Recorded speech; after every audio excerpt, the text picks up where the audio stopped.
เนี่ยตาคนข้างหน้าผมนี่แหละเขาพูดภาษาเขาพูดไม่ได้ปกติเขาพูดได้แหละแต่เขาคงไม่รู้จะพูดภาษาอะไรกับผมอะเขาก็ใช้ภาษาใบ้ลูกเดียวเลยตอนแรกเขามาโชว์แอปให้ผมดูผมก็ยกนิ้วให้เขาไปแล้วเขาที่พอรถไฟจะมาเขาก็มาสะกิดผมก็นั่งพิมพ์งานพิมพ์อะไรไปเรื่อยเปื่อยเขาก็สะกิดอยู่นั่นแหละ B2 เนี่ยกลับหัวกลับหางเลยต้องมาฝั่งนี้เลยมันวิ่งยังไงวะผมงงมากเลยโอเค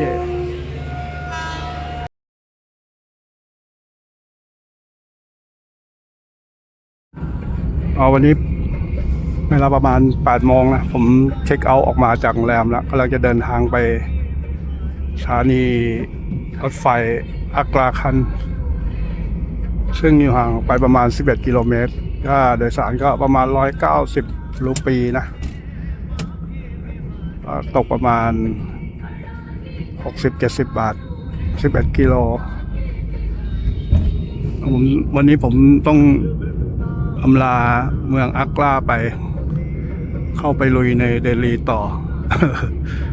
ไปขึ้นรถไฟออก9 โมง 40 กว่าวันนี้ผมไม่รีบอยู่เดลีที่ผมออกมารอเป็นชั่วโมงเลยเพราะว่าขนาดเดินอยู่ใกล้สถานีนะแต่นี่คือรถเขาไม่ติดเท่าไหร่หรอกแล้วก็ชาญชาลาอาจจะมีไม่มากนะผมคิดอย่างนั้น แต่ก็ไม่ได้ใช้ล่าใจหรอกไปถึงก็มีเวลาเลยประมาณชั่วโมงไปเกือบชั่วโมงอันนี้ต้องลาทัชมาฮาลไปก่อน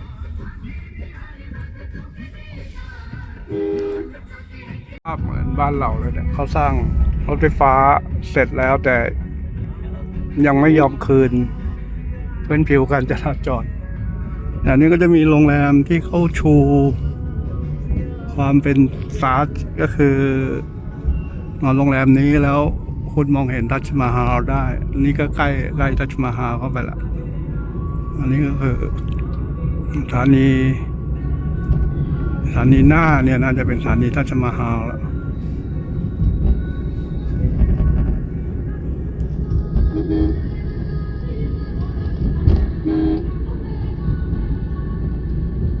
ดัดวิวอันนี้8 โมงกว่า8 โมง 15มั้งจะถึงสถานีรถไฟอักราคันเวลาชั่วโมงกว่าเนี่ยเขาก็เผื่อเวลาเยอะเกินวิ่งมาประมาณไม่ถึงชั่วโมงมั้งจากโรงแรมค่ารถก็190 รูปีแต่ผมจ่ายไป220นะเขาขอบคุณแหละตามฟอร์มขอบคุณใหญ่เลยก็คงไม่ค่อยมีคนติปเขาหรอกเมืองนี้ นอกจากนักท่องเที่ยวนะเข้าไปในสถานีรถไฟผมไปอยู่ใกล้ๆตารางรถไฟดีกว่าตรงนี้มองไม่เห็นคนก็เยอะมากเหมือนเดิม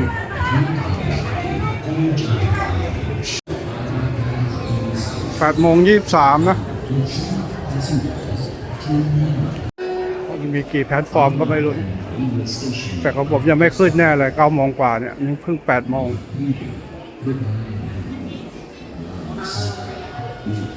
ที่นี่ดีอย่างไม่มีโฆษณามีขึ้นตลอดเวลาของผมแพลตฟอร์ม4เดี๋ยวผมต้องไปเดินหานะ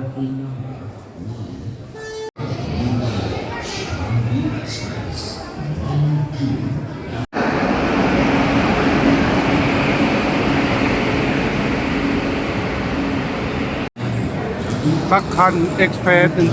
12715 9 โมง 38แพลตฟอร์ม4รู้สึกจะมาก่อนเวลาด้วยเนี่ยในเวลาเขียน9 โมง 43อันนี้ตาราง9 โมง 38แพลตฟอร์ม4 गाड़ी संख्या 1 2 0 0 2 नई दिल्ली से आने वाली नानोकामलावती को जाने वाली शताब्दी एक्सप्रेस ก็เป็นสถานีใหญ่เหมือนกันนะอักรา आ चुकी है อักราพาราสีอะไรพวกเนี้ย เป็นสถานีท่องเที่ยว แต่ก็สู้เดลีไม่ได้ครับเดลีที่ขึ้นยากหา แล้วก็อินฟอร์เมชันก็หายากเพราะว่าเขาไม่ค่อยขึ้นตารางเขาเน้นโฆษณาต้องคอยจับตาดูให้ดี อันนี้เขามีตารางขึ้นตลอดเดินขึ้นมาก็เขาจะไล่ตารางกันเลยเดี๋ยวดูแป๊บเดียวก็เจอละชากันเอ็กซ์เพรส2715จำไว้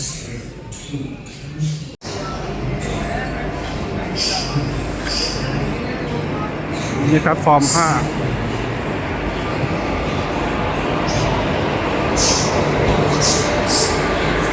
ที่นั่งรอก็พอมีบ้างนะถ้าเป็นที่เดลีนี่คือเก้าอี้ดนตรีเลยอ่ะว่างปั๊บว่างไม่ได้อีกอย่างที่ดีก็คือว่าเขามีตัวเลขบอกนะว่ารถคันไหนจอดตรงไหนหมายความว่าโบกี้ไหนอ่ะของผมโบกี้ B2 ก็คือตรงจุดนี้เลยเนี่ยเขาจะขึ้น B2 เนี่ยผมมารอตรงนี้ได้เลยแล้วพอรถมาผมก็ขึ้นตรงนี้เลยเป็นตู้ของผมเลยก็ดีเหมือนกัน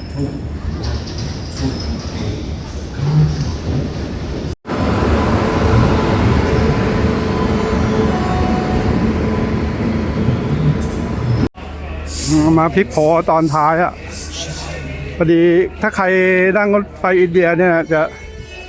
เขาจะมีแอปที่ตามรถไฟอ่ะแต่ผมลงไม่ได้เพราะผมเป็นซิมลมวิ่งผมพยายามจะลงอยู่แต่ลงไม่ได้เขามาพลิกโผเปลี่ยนแพลตฟอร์มคราวนี้คนอินเดียไม่รู้เขารู้ได้ไงอ่ะผมสงสัยอีกแล้วเขารู้ได้ไงว่าผมไปขบวนนี้เขาเดินมาตามผมจะโดนหลอกไหมไม่หรอกพอดีเลขมันขึ้นมาที่แพลตฟอร์มแล้วว่า12715แต่เขาเปลี่ยนเป็นแพลตฟอร์มที่5แล้วก็ขบวนมันกลับหัวกลับหางอ่ะเมื่อกี้ผมไปรอตรง B2 นี่ต้องย้ายมาไกลเลยเนี่ย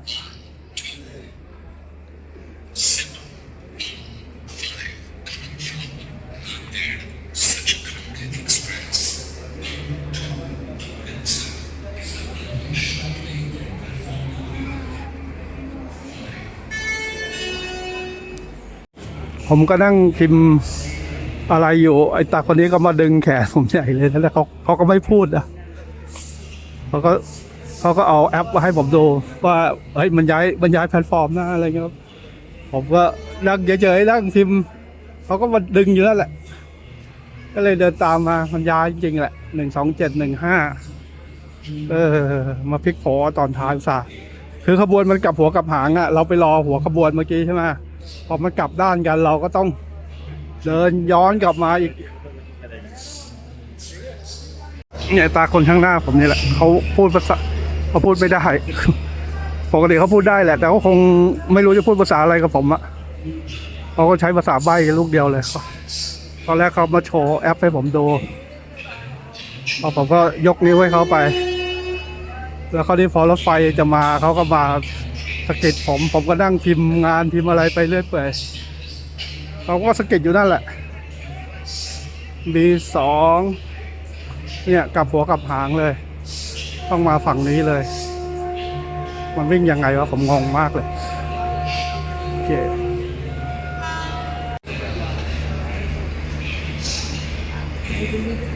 เนี่ยเขามาทีโบชีเบเขาไม่พูดนะแต่ขบวนมันใช่อ่ะ12715แล้วก็ B2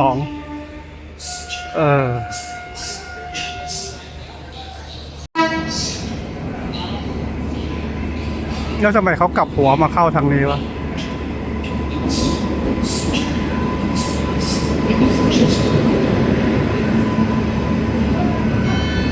สักคันเอ็กเพรสใช่แล้วไม่โดนหลอกแน่นอนแล้วบางทีมันก็เส้นบางๆนะระหว่างคนหวังดีกับคนประสงค์ บางสิ่งบางอย่างมาที่นี่นะไม่จำเป็นก็โอ้ยไว้ใจคนยากมาก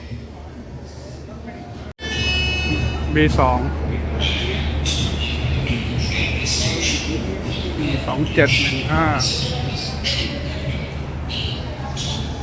แต่นี่สถานีใหญ่เขาจอดนานอยู่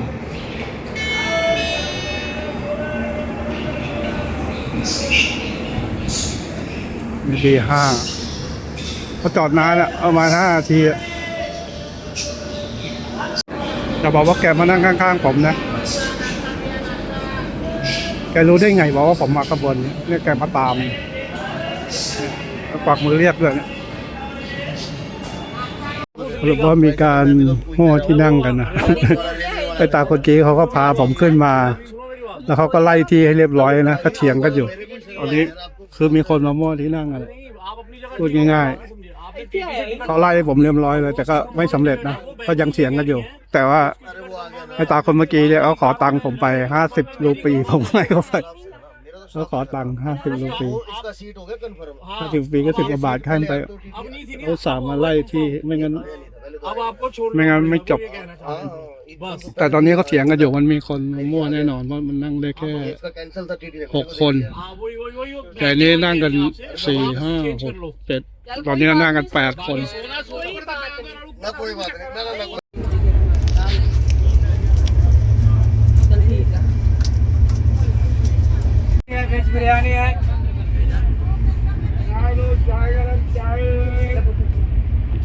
बड़ी शकीन है ਉੱਥੇ ਭਾਵੇਂ 20 ਵਾਰ ਚੀਜ਼ਾਂ ਮਿਲਦੀਆਂ ਤੇ ਹੁਣ ਆਵਾ ਵੀ ਨਾਨੀ ਨੇ ਖਲਾਈ ਆ ਮੈਂ ਵਾਵਾ ਲੈ ਮੈਂ ਆਪ ਉੱਥੋਂ ਵਾਵਾ ਲੈ ਕੇ บ้านเขาจะสร้างง่ายๆนะก่ออิฐขึ้นมาเป็นสี่เหลี่ยมเป็นกล่องขึ้นไปอยู่กัน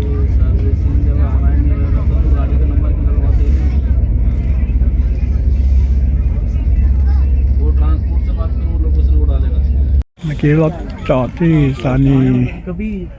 อาสารัตนิซามุดดินนะที่จะมีรถด่วนไปอักร้ารถด่วนพิเศษ อีกประมาณ10 กิโลก็จะถึงเดลีแล้วล่ะแต่ก็มีคนขึ้นมาใช่ไหมขึ้นตรงที่นั่งเราแต่ก็มีคนบอกว่าตรงนี้มันเมื่อกี้มันมีคนมาตรวจอะมาตรวจแล้วว่าตรงนี้เป็นที่นั่งของผมแล้วเขาก็ไปเจ้าที่เขามาตรวจไปแล้วตรงนี้ก็เป็นบ้านที่เข้ามาทำเป็นกระโจมอยู่กันนะหลายหลังอยู่กันน่าจะเป็นที่ของการรถไฟอินเดีย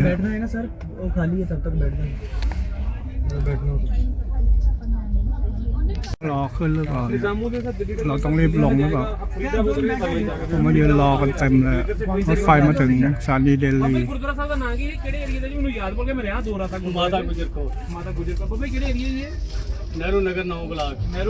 ผมนึกว่ารถไฟเขาสุดสายที่เดลีเขาไปต่อนะโอ้ยคนมาเราลงช้าปั๊บเขามายืนออกกันข้างหน้าเขาไปหาโซซาฮินาเด็ดอะไรไม่รู้เดี๋ยวผมต้องเดินไปโรงแรม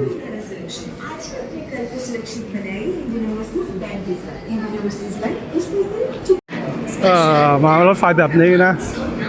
เข้ามาต่างคนต่างมามันก็โอเคนะ มาเจอกันแล้วก็แชร์ที่นั่งกันแต่ที่มาเนี่ยคือผมมักจะเจอมากันเป็นไปเจอเขามากันเป็นหมู่คณะตอนขาไปเขาก็มากันกับครอบครัวเขา2-3 คนแต่อันนี้ผมว่ามาทั้งตระกูลเลยประมาณ20 คนได้ เดินวนมานั่งกันโอ้ยเราเข้าไปคือเราก็ได้พื้นที่เฉพาะตรงที่นั่งเรานะตรงเบอร์ที่นั่งเราแล้วพี่คนที่เขารับจองตั๋วเขาก็โอเคเขาก็จองเพราะตรงที่นั่งล่างตรงหัวมุมให้ทั้งขาไปและขากลับเขาก็โอเค แต่ว่าผมว่าตั๋วชั้นเนี้ยมันไม่เหมาะกับเดินทางสั้นๆถ้าเดินทางสั้นผมว่าไปชั้น2ดีกว่านั่งมันเป็นที่นั่งส่วนตัวอย่างมากก็2 คนนั่งคู่กันอะไรเงี้ยอันนี้มันเขามากันทั้งตระกูลเลยเขาใช้พื้นที่ทั้งหมดไม่ว่าจะเป็นที่เก็บของที่หน้าต่างนะเติงเขาห้อยกระเป๋ากันเต็มไปหมดเลยผมคือได้ที่นั่งได้พื้นที่ตรงที่นั่งของผมนั่นแหละแล้วก็นั่งอัดอยู่อย่างนั้นแหละแต่รถไฟคือเดินทางแต่รถไฟอินเดียเนี่ยผมว่าน่าจะรวดเร็วดีแล้วละเพราะว่ามันไม่ติดถ้ารถยนต์เนี่ยอาจจะใช้เวลานานเพราะการจราจรเขาไม่ค่อยดี เดี๋ยวผมจะเดินออกจากสถานีไปที่โรงแรม ไม่ไกลละประมาณกิโลหนึ่งตอนนี้ก็เริ่มคุ้นๆแล้วเพราะวันนั้นมันนอนไป2 คืน แต่ว่าโรงแรมเนี้ยมันอยู่ใกล้ๆไอ้ KFC วันนั้นที่ผมไปทานนั่นแหละแต่ว่าแถวนี้มันก็ผมไม่รู้ว่าโรงแรมมีอาหารขายหรือเปล่าไม่ทำไมไปไกลกัน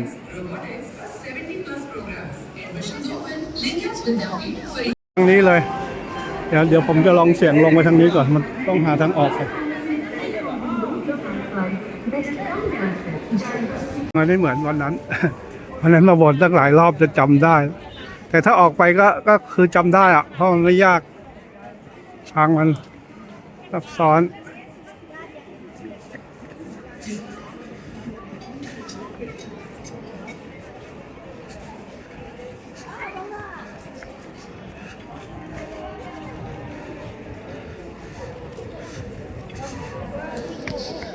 เนี่ยถ้าออกไปผมก็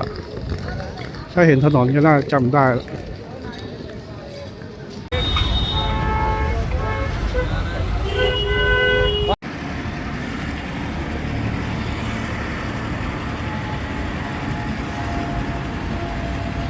วันนั้นผมเข้าฝั่งที่มันมีก่อสร้างไงเลยจำได้ แต่ตอนออกดันออกฝั่งที่ไม่มีก่อสร้าง เลยไม่คุ้นเลยอ่ะแต่ตอนนี้คุ้นแล้วอันนี้คือพหลกันเนี่ยย่านที่ผมพักคราวที่แล้วนี่โรงแรมที่ผมคอยนอน2 วัน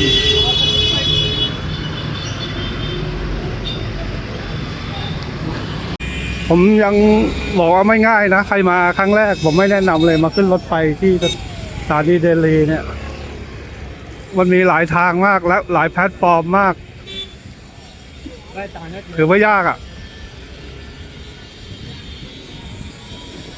ถ้าไปหาทางเข้าไม่เจอเนี่ยโอ้โห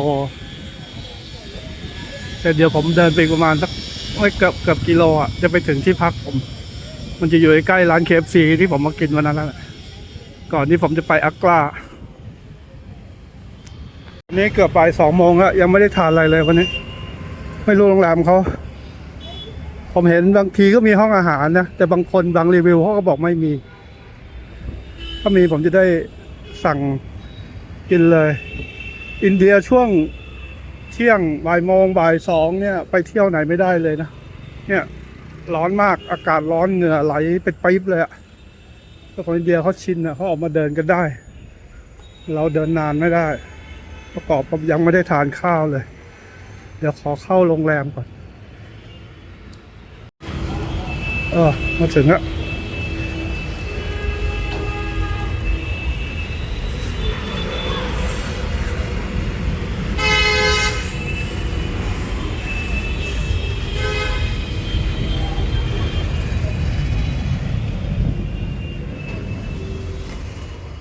มันเงียบ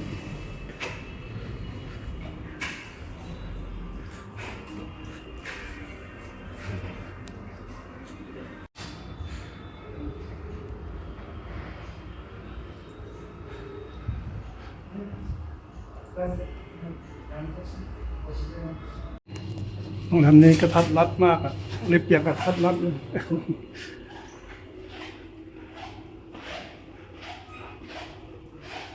105ไปถึงไหนนี่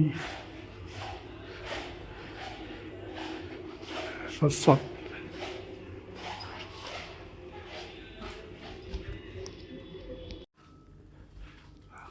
อยากได้กระทัดรัดนักใช่ไหม อันนี้กระทัดรัดจริงๆดียังมีห้องน้ำมา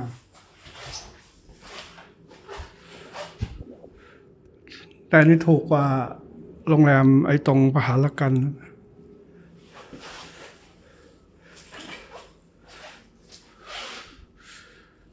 สงสัยเราต้องไปกิน KFC แล้ว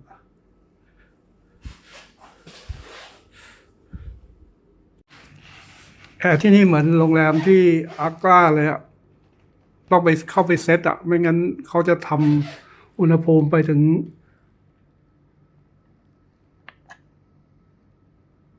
ลบ ไปถึง16 องศาเนี่ย ผมรู้วิธีเพิ่งรู้วิธีที่อาก้าตอนจะกลับมาเนี่ย ระบบเหมือนกันหมดเลย แต่ห้องมันเล็กกว่าก็โอเคนะ ผมว่าอยู่คนเดียวประมาณนี้แหละ มีตู้เย็นเราก็เอาน้ำขวด ที่เราพกมาจากอาก้าเนี่ยมาแช่เลยโอ้ย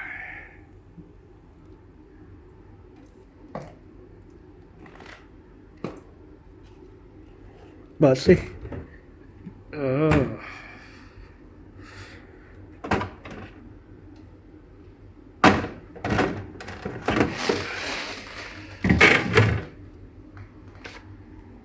โรงแรมแถวนี้เขาจะเป็นแนวสั่งอาหารเป็นรูมเซอร์วิสหมดเลยไม่มีที่ให้ไปนั่งทานเพราะมันแคบมั้งพื้นที่เขาเล็กแต่นี่แหละห้องประมาณนี้ที่ผมต้องการ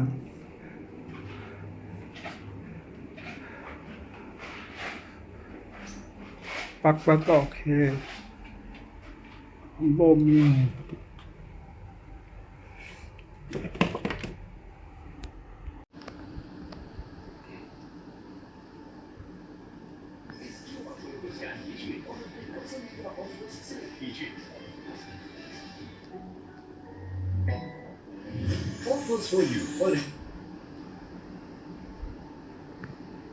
ทีวีดูได้ไหม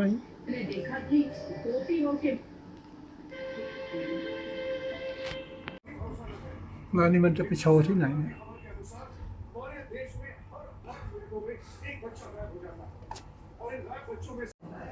นี่เอง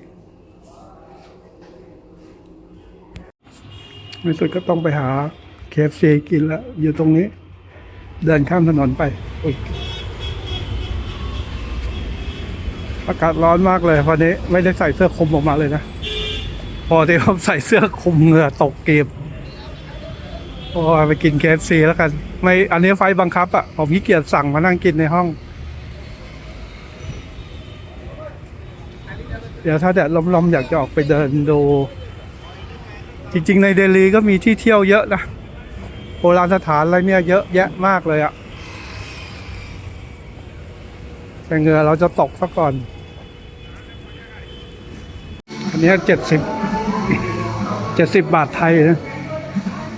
บางคนเลือกที่พักใกล้สนามบินบางคนเลือกที่พักใกล้สถานีรถไฟแต่ผมเลือกที่พักใกล้ KFC เปล่าหรอกล้อเล่นคือมันอยู่ตรงข้ามโรงแรมพอดีผมชอบโรงแรมเนี้ยมันกระทัดรัดดีแล้ว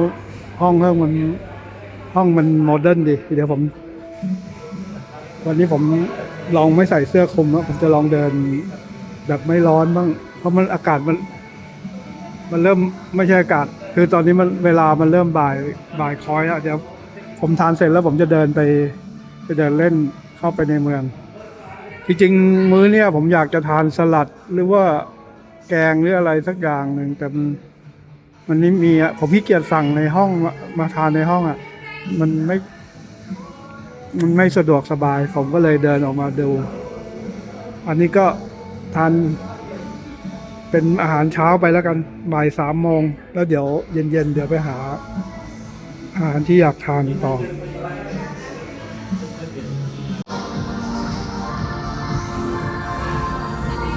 จริงๆอยากทานผักนะสลัดอะไรเงี้ยแต่ไม่ใช่เวจจี้นะนี่เขาไม่มีโคสลอแบบบ้านเราอ่ะเขาผักก็ผักไปเลยแบบเป็นเวจจี้ไปเลยไม่มีเครื่องเคียงเป็นโคสลอดูนะมอไซค์นะเขาวิ่งบีบแต่ไล่คนบนฟุตบาทมากันเป็นขบวนเลยนะไม่ใช่คันเดียวนะแล้วเขาก็ไล่ไว้สนใจอะใครเดินบนฟุตบาทเนี่ยเขาไล่กระเจิงหมด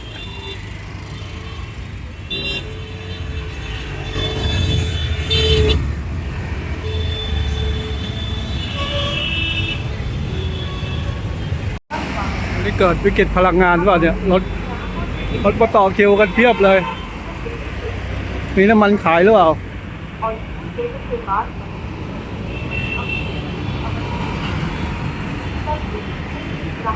รู้สึกว่า CNG หมดอ่ะขึ้นป้ายว่า no CNG แต่น้ำมันอาจจะมีเนี่ยคิวยาวเฟ้ยเลย เดินผ่านท่อพวกนี้นะที่เขาก่อสร้างนะจะได้กลิ่นคะคุ้งไปหมดเลยต้องมีคนแอบเข้าไปทำอะไรอ่ะโอ้ยไม่กล้ามองอ่ะเนี่ยท่อพวกเนี้ยต้องมีคนแอบเข้าไปทำอะไรกลิ่นแบบโอ้ยตลอดทางอบอวลไปหมด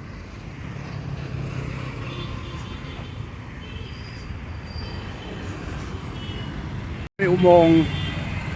ลอดให้ข้ามถนนนะแต่ผมก็ไม่เห็นมีใครใช้เลยเขาก็เดินข้าม ผมเดินมาเกือบ4 กิโลนะเพื่อจะเรียนรู้ว่าเดี๋ยวขากลับผมนั่งรถไฟฟ้าดีกว่า แถวเนี้ยมันเป็นกลางเมืองรถไฟฟ้ามันพันกันอยู่3-4 สาย แต่ถ้าจะไปอ่ะบางทีมันต้องเปลี่ยนสายอ่ะนั่งไปสถานีหนึ่งเปลี่ยนไปสายหนึ่งอะไรเงี้ยเพราะมันพันกันอยู่มันอยู่กลางเมืองเดี๋ยวขากลับผมจะนั่งรถไฟฟ้ากลับผมจะต้องศึกษาเรื่องรถไฟฟ้าที่เดลีเป็นธงชาติอินเดียผืนใหญ่ๆมาถึงยังง่ายดายเขาก็ยืนฉี่กันตามถนนเนี่ยประสดจริงๆเลยนะเดินมาเนี่ยได้ทั้งกลิ่นฉี่ทั้งกลิ่น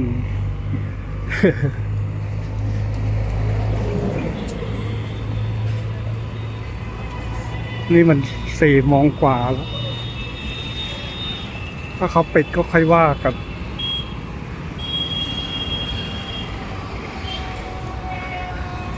นี่คือเดลีเกตนะ ไม่ใช่อินเดียเกตถ้าเลยไปอีกก็จะเป็นเรดฟอร์ดแต่เขาปิดไปแล้วมั้งนี่มัน4 โมงกว่าแล้วผมเปลี่ยนเป้าหมายดีกว่าผมเดินมาผมนึกว่ามันจะเป็นอินเดียเกต มันเป็นเดลีเกตก็เป็นแค่เมืองมันไม่ใช่ประตูของอินเดีย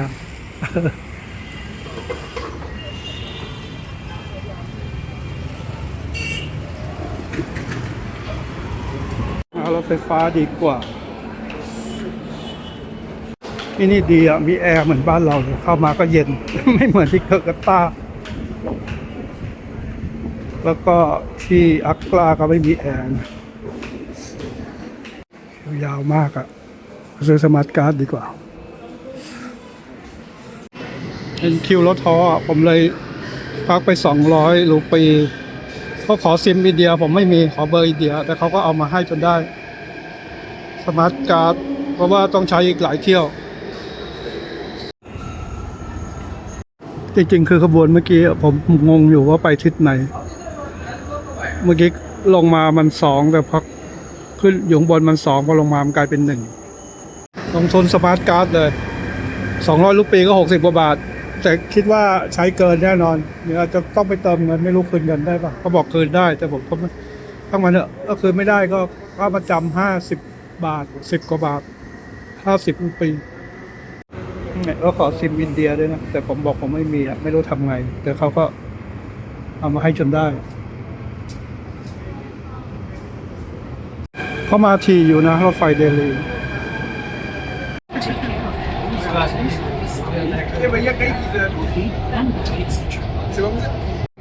ไม่ยากอะรถไฟฟ้าเดลีไม่ยากจะมีกี่สายก็ไปถูกมันจะวนกันไปวนกันมาต่อกันหลายสายซื้อบัตรสมาร์ทการ์ด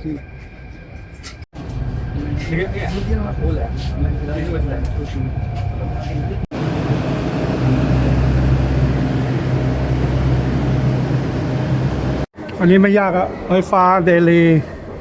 ก็มีประมาณ10 สายแหละวนอยู่แต่ช่วงกลางเมืองที่ผมอยู่เนี่ยมันจะเยอะหน่อยมันจะมี4-5 สายพันกันอยู่ตรงกลางเมืองนะแล้วก็ในรัศมี5 กิโลเมตรเนี่ยที่เที่ยวก็จะอยู่แถวเนี้ยผมก็สบายเลยเนี่ยนั่งวนไปวนมาแต่ต้องต่อให้ถูกสถานีแค่นั้นแหละแล้วก็จากโรงแรมผมอะขึ้นรถไฟฟ้าตรงไปสนามบินได้เลยสายสีส้ม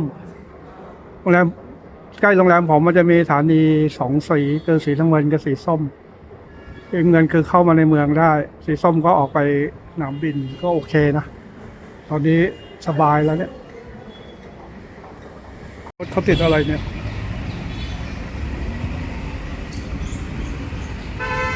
เป็นรถรอรับคน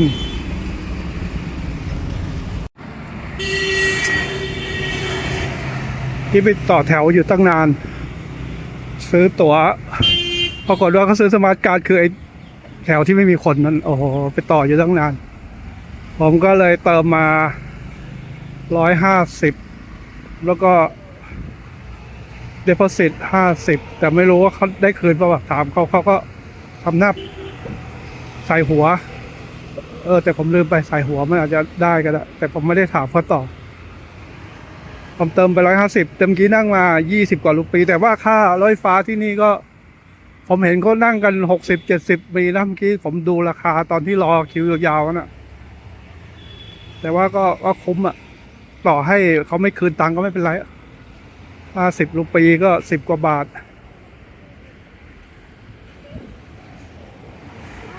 ใครจำไม่ตาคนที่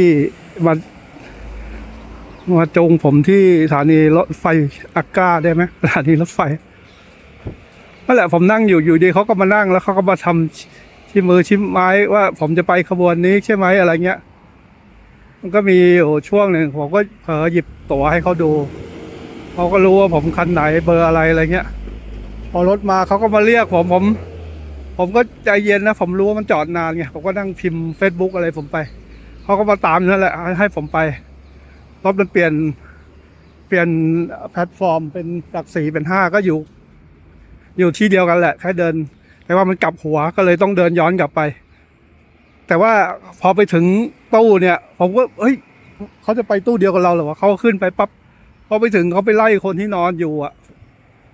ก็ดีอะนะคือพวกที่เขานอนอยู่เนี่ยเขาก็ถ้าผมไปคนเดียวเนี่ยเขาอาจจะคือลักษณะเขาจะพยายามดูตัวผมไม่ได้ว่าผมเบอร์นี้จริงเหรออะไรเงี้ยเพราะผมก็ให้เกียรติให้ดูอะแต่ก็ให้เขาดูไปแต่ว่าคือเขาพยายามจะให้ผมขึ้นไปข้างบนบ้างอะไรบ้างอะแต่ตอนพี่คนที่เขาจองตั๋วน่ะเขาจองให้ผมเป็นเบอร์เป็นที่นั่งมุมในทุกครั้งผมจำได้ผมว่าเข้าไปนั่งนั่นแหละถ้าไม่มีหมอนั่นมาช่วยก็คงใช้ภาษามือกันอีกนานอะไปถึงเขาก็ไล่พวกนั้นก็ลุกขึ้นผมก็เข้าไปนั่งคราวนี้เขาเถียงกันอยู่พักหนึ่งแหละเพราะมันมีคนขึ้นมามั่วอีกพอจะลงเขาก็ทำท่าแบบฟึบที่นิ้วอะเหมือนแบบว่าขอตังค์อะไรอย่างเงี้ยผมก็หยิบให้20เขาก็บอกไม่ได้ต้อง50ผมก็ให้ไป50ไม่ถือเป็นมิจฉาชีพหรอกเขาก็ถือว่าเป็นบริการของเขาแล้วกันถ้าไม่มีเขาผมก็เหนื่อยอะบอกตรงว่าผมต้องขึ้นมาเถียงกับไอ้พวกที่นอนอยู่ตรงนั้นแล้วให้เขาไป50เขาก็ลงไป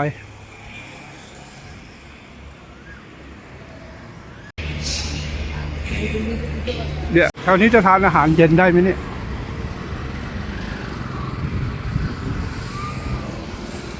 ความจริงน่าหาอาหารเย็นแถวนี้ทานผมไม่อยากกลับไปแถวนั้นก็มีร้านเดียวที่ไว้ใจก็คือ KFC ไม่ไหวแล้วซื้อโค้กกินสักขวดไปแช่ไว้ในโรงแรมไม่รู้จะเย็นหรือเปล่า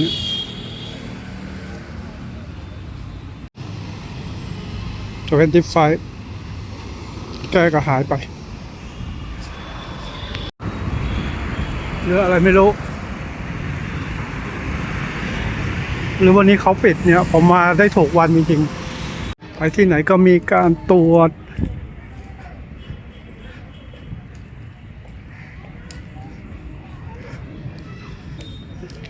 เข้ามาก็มีช่างภาพมาติดต่อแล้วบอกว่าจะถ่ายรูปไหมเหมือนที่ทัชมาฮาลเขาเห็นผมมาคนเดียวอ่ะแต่สภาพผมโอ้ยภาพผมนี่แบบกว่าจะมาถึงนี่ได้นะนี่ขนาดไม่ใส่เสื้อแขนยาวมานะวันนี้ใส่เสื้อยืดมาตัวเดียวมันร้อนอบจนเราไม่รู้ตัวแบบมันอบแล้วจากคือส่องดูหน้าตัวเองนี่แบบโอ้โหมันแดงเถือกเราไม่เคยเป็นแบบนี้อ่ะทั้งที่อยู่เมืองไทย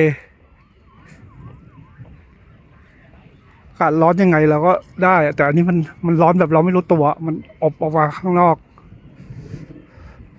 โหสภาพแบบว่ามาล็อกมาแลกอะจะให้ผมมาออกสื่อ ผมให้ดูแค่นี้ก็พอ ไม่ได้เข้าฉากอีกแล้วครับ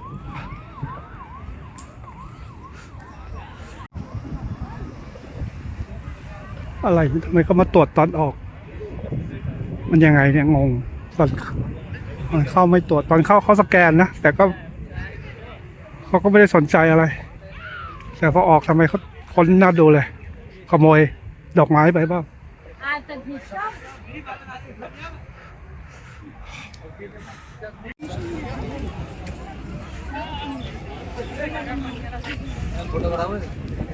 คนอินเดียเขาไม่มีเหงื่อกันเลยทำไมผมเหงื่อท่วมตัวเลยวะโอ้ยร้อนจริงๆ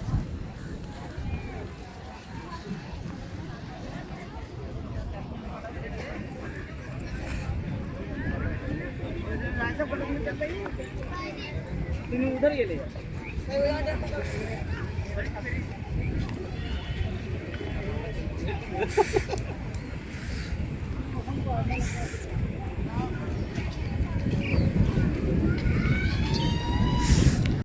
ยากได้น้ำไปล้างหน้าล้างตาตั้งหน่อยจะไหวไหมเนี่ยเริ่มมีลมเย็นๆแล้วเนี่ยจะ6 โมงแล้วเนี่ย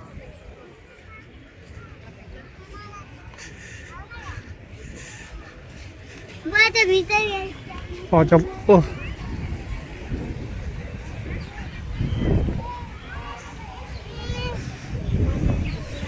น้ำเขาก็เน่าดีจังเลยเดี๋ยวพอจะวักล้างหน้าได้ไหมเนี่ย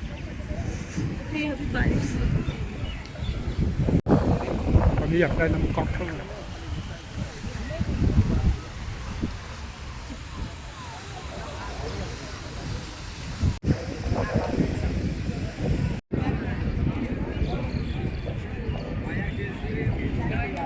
เขาจะเอารูปต้องทำยังไง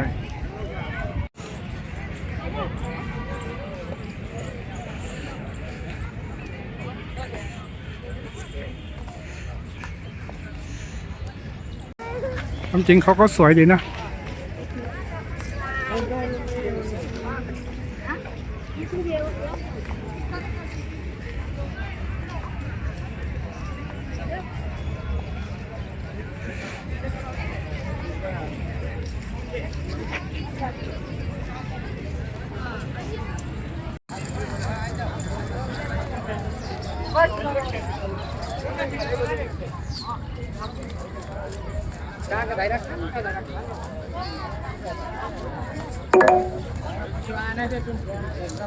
गेट के अंदर घुसी होगा गेट के अंदर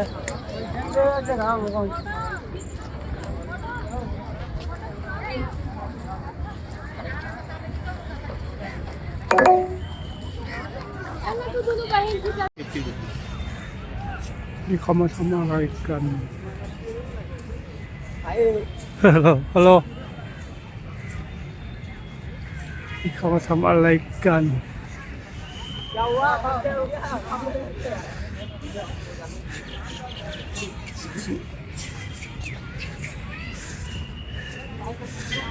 โอ้ยมีน้ำเยอะอยากล้างหน้ามากเลย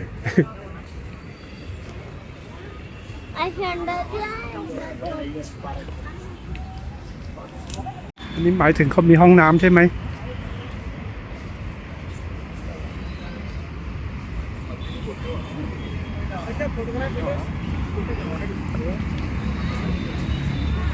ผมควรจะหาอาหารเย็นแล้วก็กลับไปพักที่โรงแรมแต่ว่าจะมีร้านอาหารให้ฉันถนนแบบนี้นึกถึงถนนสารสินซอยต้นสนอะไรพวกเนี้ยนะแถวเพลินจิตหลังสวน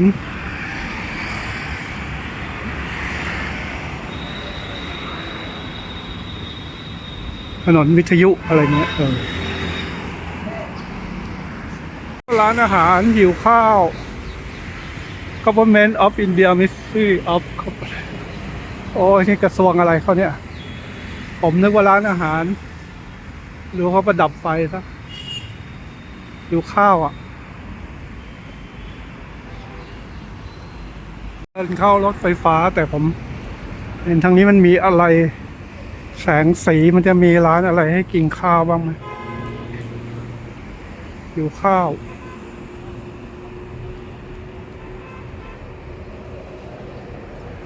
แสงสีคงไม่ใช่ผับบาร์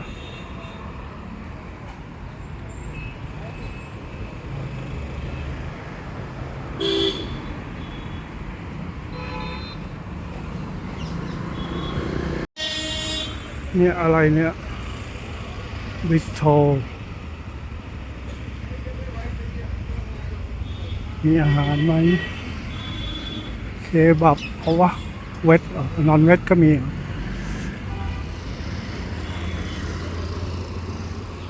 พอกินเสร็จมีทางลง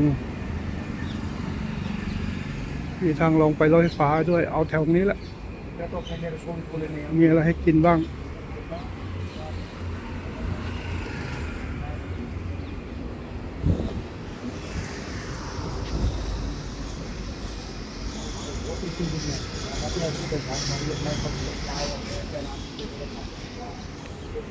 ร้านนี้อย่างรู้เลยอะมาคนเดียวไม่เข้ากับใบหน้าเราเลย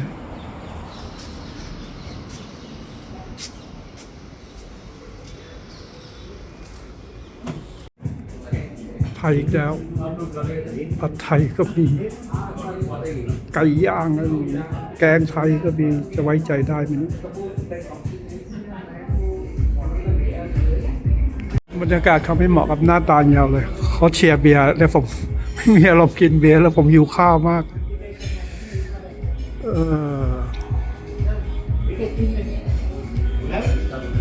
วันนี้กินโค้กไปกี่เท่าไหร่แล้วเนี่ย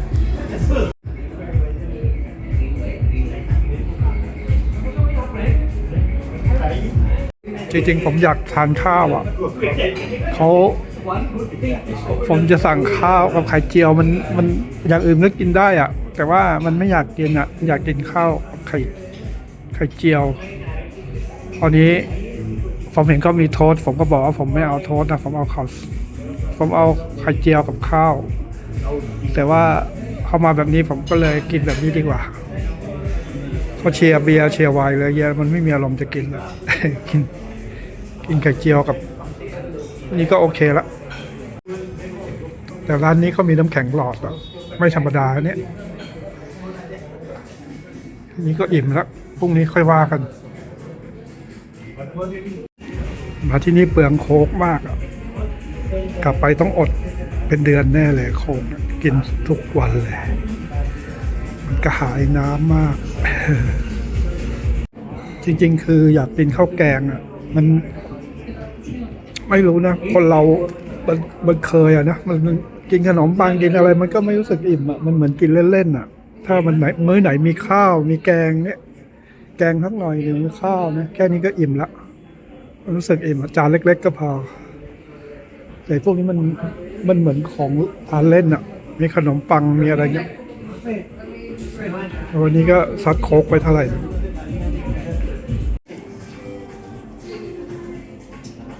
ร้านนี้เหมาะกับการนั่งชิลๆนะเนี่ยร้านนี้เหมาะเลยอ่ะมานั่งชิลๆนะแต่พอดีผมมาคนเดียวไม่มีอารมณ์จะมานั่งอ้อยอิงนี่ก็มีเนี่ยเบียร์เบิร์ดก็ร้านเดียวกันนะเดี๋ยวผมต้องนั่งรถไฟฟ้าสายสีม่วงไป3 สถานีแล้วก็ไปต่อสายสีน้ำเงินอีก3 สถานีแล้วก็เดินเข้าโรงแรมประเด็นคือต้องลงให้ถูกสถานีแล้วก็ต่อให้ถูกสาย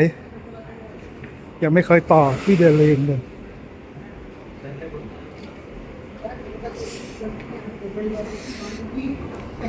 พอมีแอร์อยู่บ้างนะเดลีก็เที่ยวง่ายนะแต่ต้องขึ้นรถไฟฟ้าผมออกจากสายสีม่วงที่สถานีมันดีเฮาส์แล้วไปเปลี่ยนไปสายสีน้ำเงินอีก3 สถานีก็จะไปใกล้ๆกับโรงแรมผมเดินอีกเล็กน้อยแต่คือต้องไปให้ถูกนะเพราะไปให้ถูกทิศไปขึ้นสายสีเงินอีก3 สถานีอาจารย์นี้นวากาเซก21ที่ขายอาหารเหมือน MRT บ้านเรานะแล้วผมจะไปทางนวากา21นี่แหละอีก3 สถานีเดินเลยทางแยกเกือบเสร็จเหมือนกันมันมีหลายแยกนะเข้ามาในสถานีเนี้ย มันมีหลายแยกเราก็ทำไมมันเหมือนกันหมดวะพอดีหยุดสงสัยไม่กล้าลงไปมั่วๆปกติต้องมั่วๆลงไปแล้วจริงทางมันก็วนไปวนมาอยู่นี่แหละแต่ผมถ้าเข้าแยกผิดนี่เรียบร้อยแล้วเมื่อกี้เดินเลยแยกไปแล้วนะจะไปแยกอื่นพอดีวนกลับมาใหม่หาป้ายเจอถามเขาแล้วแหละ ไม่แน่ใจเกือบเสร็จแล้วถ้าลงไปเมื่อกี้มั่วๆก็เรียบร้อยแล้วมันจะวนไปวนมาอยู่เนี่ยเพราะมันมีหลายสีเนี่ยดูในรูปนะสีเหลืองสีส้มสีเขียวสีน้ำเงินสีม่วงสีแดงมันจะพันกันอยู่แถวเนี้ยเมื่อออกสถานีเรามากิษณะอาชัมมาเราเดินอีก800 เมตรก็จะถึงโรงแรมเมื่อกี้อยู่ใต้ดินอยู่ดีตอนนี้โผล่มาบนดินแล้วโอ้โชคดีวันนี้คือลอยฟ้าไม่หลง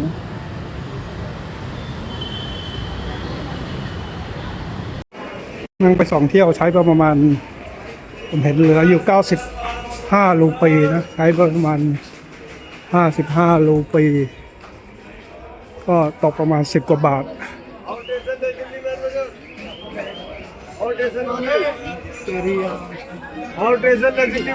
นี่พระเจ้าอะไรเนี่ย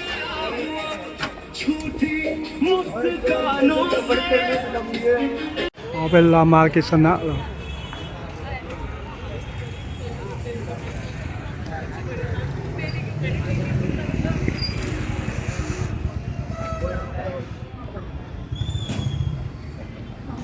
มืดเชียวผมเดิน800 เมตรถึงโรงแรม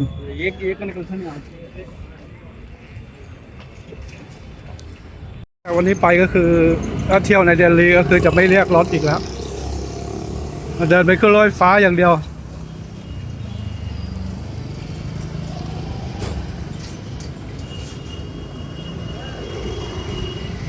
ไฟฟ้าเขาเยอะที่เนี่ยแต่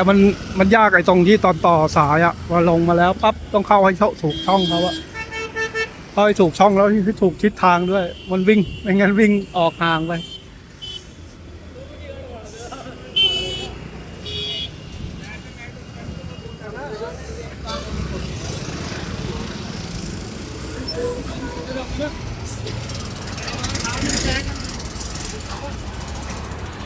นาที่เจอคือทางที่เราจะไปจะเป็นที่ก่อสร้างต้องเดินอ้อมออกไป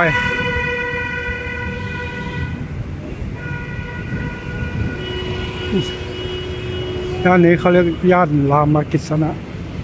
เพราะผมเห็นมีคำว่ากิษณะเยอะเลย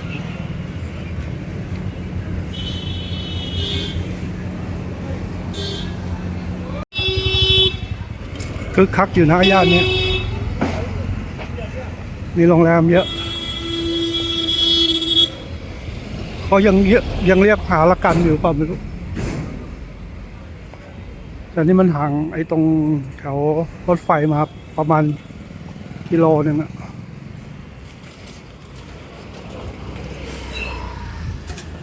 อย่าว่าแต่รถติดเลยคนยังไม่มีทางเดินเลย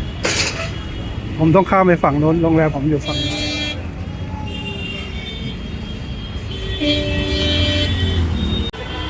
กลับมาถึงรังด้วยสภาพยับเยินทำไมคนอินเดียเขาดูไม่ร้อนกันเลยทำไมผม